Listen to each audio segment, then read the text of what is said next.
ایشون تا اینجا ایشون می نویسه که حالا اینو گوش کن.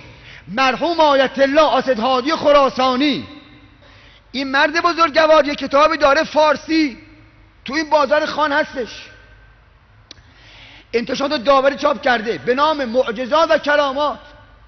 ایشون تو این کتاب می نویسه که یک شبی رو پشت بام خوابیده بوده، نمیگه کجا، نجف بوده مزنده، چون ایشون نجف بوده، رو پشت بام خوابیده بودیم، من دارمش، خودم خوندم توش. ایشون می نویسه تو این کتاب که من در نجف ما رو پشت بام خوابیده بودیم، مار دست رفیق ما را گزید، شروع کرد پیچیدن و ویله زدن. یادیم یه سیدی به نام آصد عبدالامیر اومد تو، گفت چشه؟ گفتیم مار دست را گزید. گفت بده من. آرام و خلاص، دست را اینجوری کشید رو جای مار، آرام شد. گفتیم تو کی هستی؟